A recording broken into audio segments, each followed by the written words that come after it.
So welcome to my studio, where I'd like you to meet some of my friends who are going for it as well. Living the dream can be challenging, but there's always time for magic.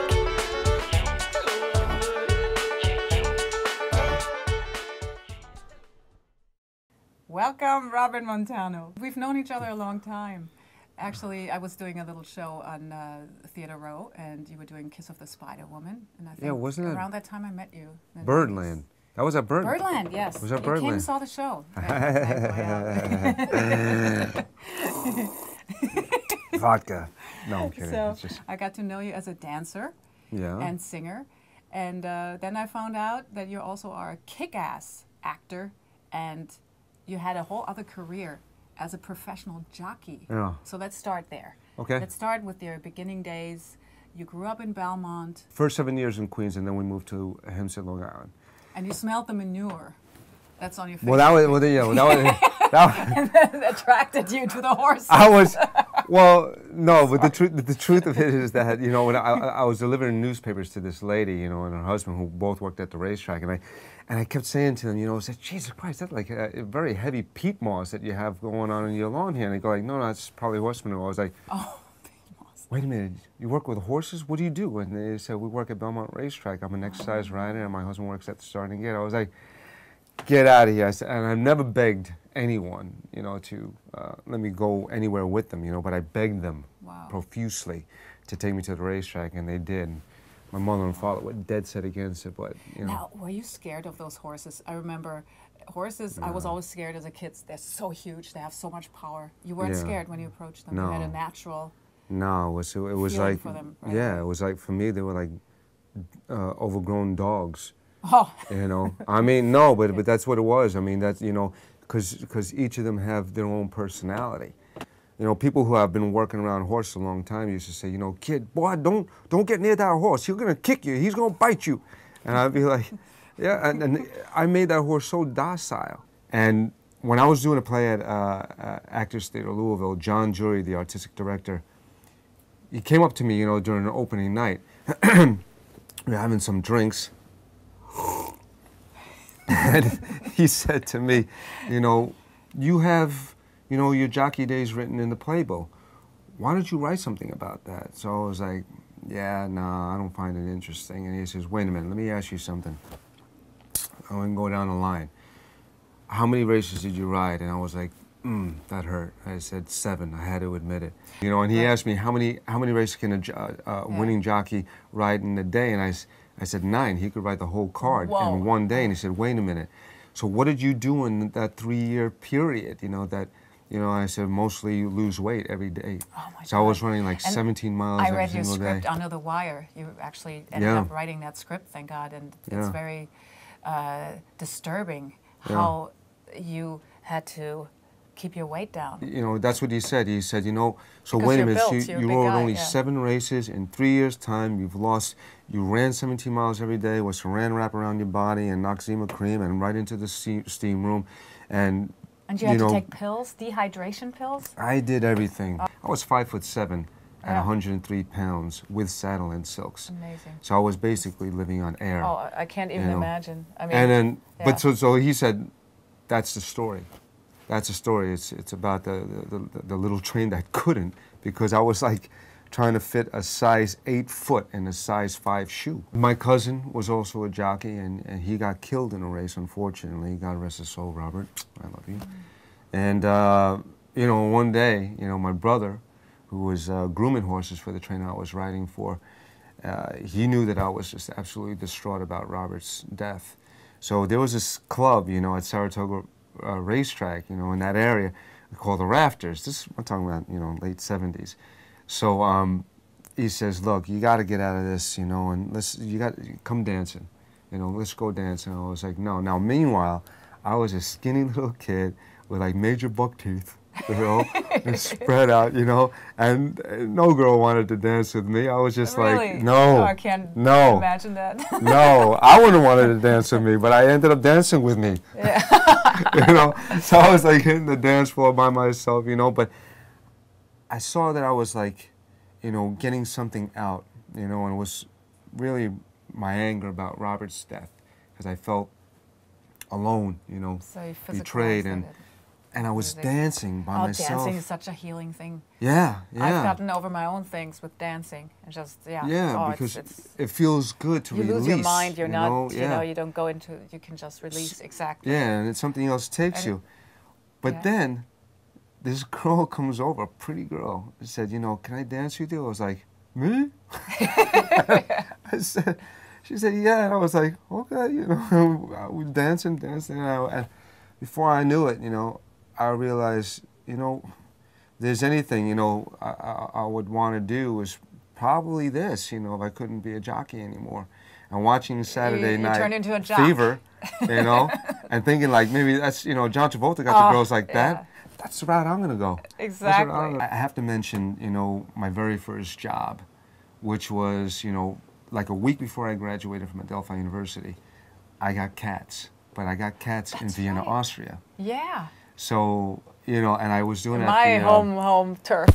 Which I loved. It was Theater in the Wien. Theater in the Wien, 1983, Peter Beck, that's right. Yeah. And I had... Ute Lemper, was she in the cast? Yeah. Yeah. She played Ballerina. Yeah. Yeah. She only lives a couple of blocks away from us. Yeah, that's Katze, right. You played, which role did you play? I played Pouncival, who was like this kitten, but I was Can you purr for us? I was so big, you know, to play a kitten, you know. And so I would like deliberately would run into the set, so they thought he was a slow cat. And the funny thing is, Vienna company, Mistopheles was mute. Okay, so when I came to join the Broadway company, I had to sing Mungo Jerry Muckle Teaser. Yeah. But in Vienna, one night when I was doing Mistopheles, you know, they lower me from the top, you know, and they drop me on this rope, you know, slowly, you know. And I'm supposed to come down and, you know, do all these magical things, you know, in my dance. Right. And one night, they dropped me in one count. And this mute cat all of a sudden was coming down, hanging on a rope. Yeah. And I was like 5 feet off the ground, bouncing. I was looking over there. I was like... You know, and I got off and I was like shaking. There was nothing magical about me at all when I got... I mean, how far did you drop? How far was this? It had to be at 20 least... feet. No. More? It had to be like 150 feet. Oh, wow. And I still remember some songs. Do you want to sing just a couple of phrases from Katze? Deuteronomus liebt schon sehr und 9,9 eine Frau überlegt. Seine Sippschaft ist zahlreich und wächst und gedeiht. Werde ins Lenz die Weisheit des Alters erhebt. Ah, nice. Yeah, did I sing it right? Beautiful. Was yes, my German yes. right? That's the only thing you want to say. That was beautiful. Yeah. Thank you. So you worked with the greatest of Broadway, with Hal Prince, with Chita Rivera. Chita Rivera. She's like my surrogate mom. That's right. And On the Town, George C. Wolfe. I saw you. We did that in the park first, and then we went to the Gershwin Theater. Yes, I remember about a year later. So being a big Broadway star, having your pick, basically, what shows you could do, you actually took a cut in paycheck. I remember you went to the Actors Theater of Louisville to focus on an acting career. It's unfortunate that people in the business, you know, I'm not slamming anyone,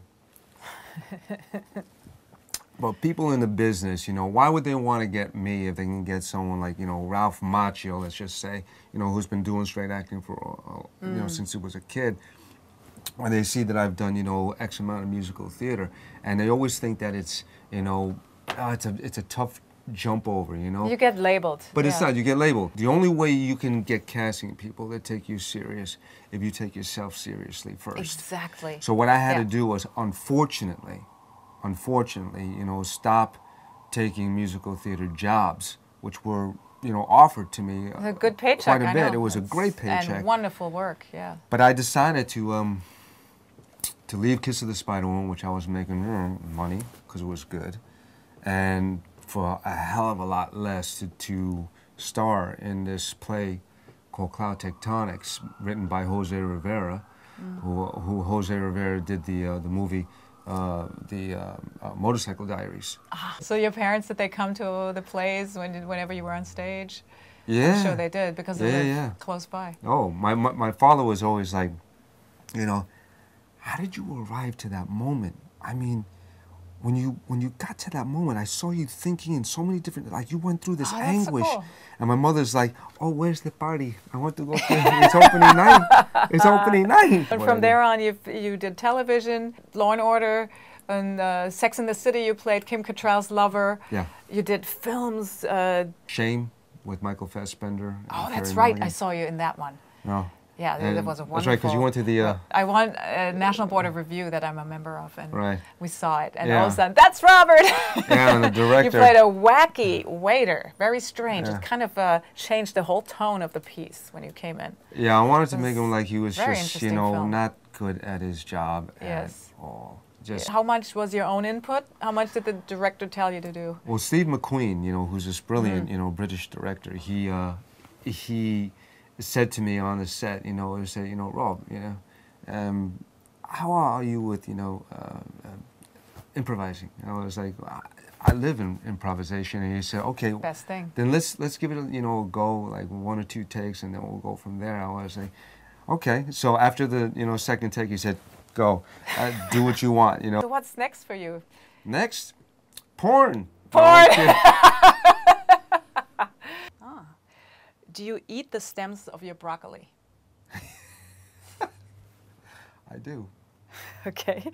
What profession other than yours, which is many, would you like to attempt? Baseball player. Ah, cool. I would love to have been a baseball player, play shortstop for the New York Mets. What's your favorite German word? German word? Scheiße. I think everybody knows that one. Yeah. My greatest weakness is? My greatest weakness? Women. Very good. I would love to meet? Sean Penn. I'm really good at? Sensing people. You know, I'm pretty good at sensing. Thank you so much for coming, Robert. Okay, thank you. Okay, great. That was fun. First, you'll be waving from the street. You go when you're on the sidewalk, you dance. And then, so you'll be walking. What positions do you? My porn days. Yeah, sort of porn days.